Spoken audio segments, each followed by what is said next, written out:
Hello everybody! What is kicking? You know what I want to do? I want to recreate, remember that video, that commercial? It was like, wait, what, the girl walks in, she's like, calls somebody a, who are you calling a cootie queen, you lint liquor? Yeah, guys, this is my, my Parisian getaway. My Parisian getaway. It tracks me. It's more dynamic. But it shows less of my body. And my body is my temple. My decrepit, crumbling, abandoned, post-apocalyptic temple. Mind you. But a temple nonetheless. Wear underwear under and on top of the fursuit. Yo, underwear sandwich, chat.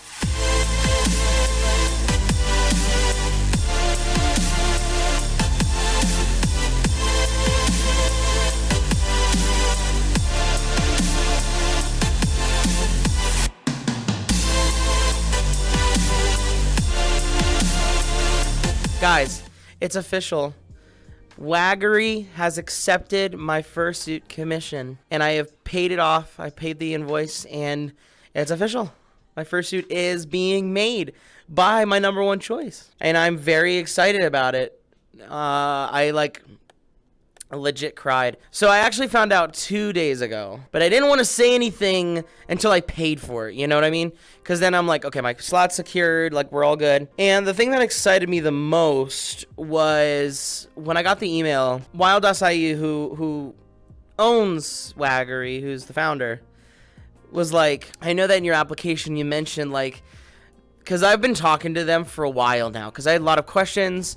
I wanted to like get to know their process better, just because they were my #1 choice. So I emailed with them a lot. They knew like what my goals were, and they knew like I had questions about like the details of my suit, right? Like the piano key stripes are very nuanced, and they might be hard to do for like.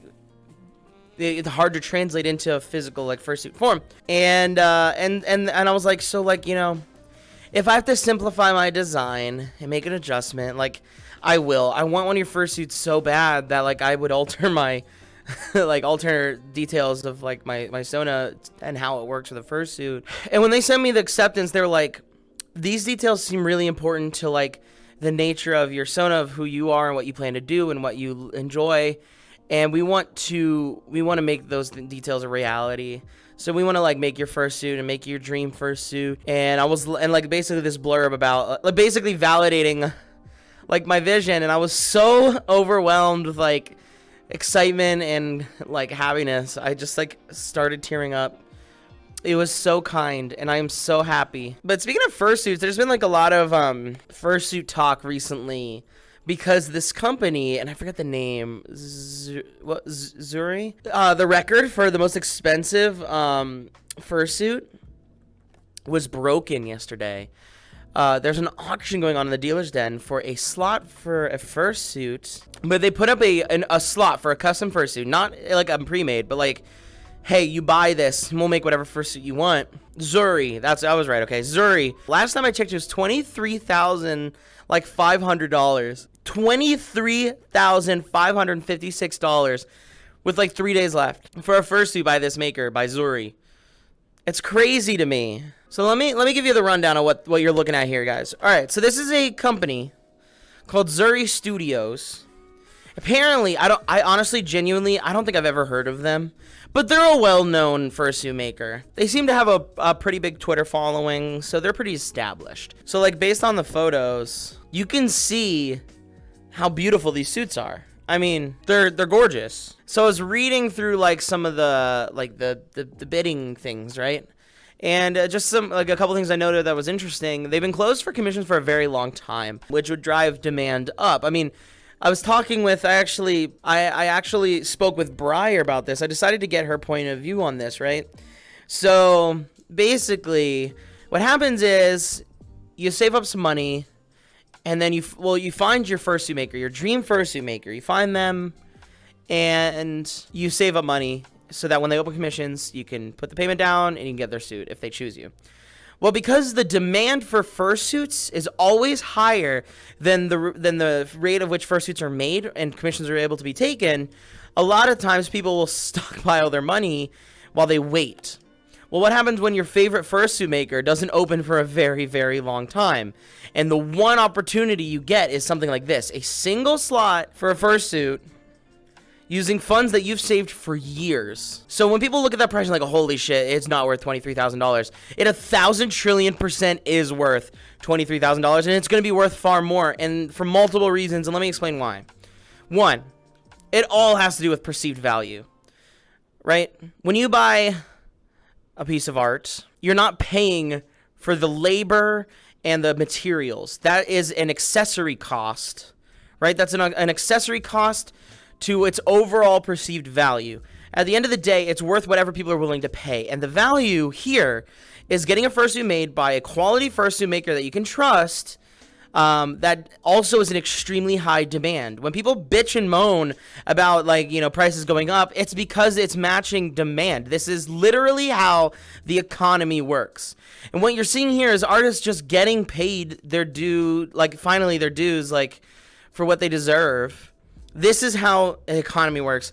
So when people are like, this is bullshit, this is inflated, and blah, blah, blah, blah, blah, that's a really, really shallow way of looking at the fact that you just don't value it as much as the people who want to buy it. And not only that, look how many, let's go back to here and show how many bids there are. There are 94 bids on the fursuit, meaning not only is this suit worth $23,556 right now, but it is worth $23,456 to somebody else. So the demand is very clear here. There is more than one person willing to pay the price of like a lower end Toyota Camry for this suit. So like to say that this is like, I don't know, inaccurate in any regard is wrong. You guys see these fursuit makers, they only open for a limited number of slots per year. And to be honest, this is probably where the future is. And this is why I was talking to Briar. So if you don't know, Briar runs Frost Fursuits. They make incredible value, or rather incredible suits. They're like valuable as a result. That's my point. So I was talking to them. I was like, okay, so you take on a limited number of slots now. Like obviously demand for suits is higher than what you're able to produce. So you have a waiting list, you have a queue, your prices, you know, they go up like anything would. What is this the future of fursuit, like commissions? Is this how it's going to go? And like, it turns out this is kind of the direction things are headed in. It makes sense financially and time-wise to make pre-mades and sell them periodically, and in the meantime auction off slots for custom suits, especially when they're this valuable and they fetch this price. Think about how much more meticulous you could be and how much more time you'd be able to have to create your dream products when you finally get to adjust for the demand that's there. So, like, I know that people are probably rolling their eyes at me, right? You're probably rolling your eyes at me. You're probably like, I don't care, like, how, you know, like, maybe it's worth $10,000, maybe it's worth $15,000, but it's not worth $23,000. I guarantee you, I'm not, like, making this up. Literally, whatever this sells for is as much as a fursuit is worth. I think people forget that that's exactly how supply and demand, that's how anything works. The value of something is only worth what people are willing to pay for it. If this fursuit, if it sold for $10, it'd be worth $10 because it was bought for $10. So the price is absolutely justifiable for an extremely meticulously well-made piece of art that is also functional, wearable, and usable on a public setting, by the way. Let's not forget the social value of one of these suits as well. You can take one of these suits and brand it. That's a thing that people forget exists too. I mean, think about the people that are fursuiters that have turned it into a brand, turned it into content, into a career. That's also part of the perceived value of this. And so if you look at this $23,000, and you're like, that's too much. Well, no, that's just too much to you, and that's okay. You personally don't find the value in it that the people who are willing to buy it do. And that just means it's not a product suited for you. No pun intended. To cut this tension.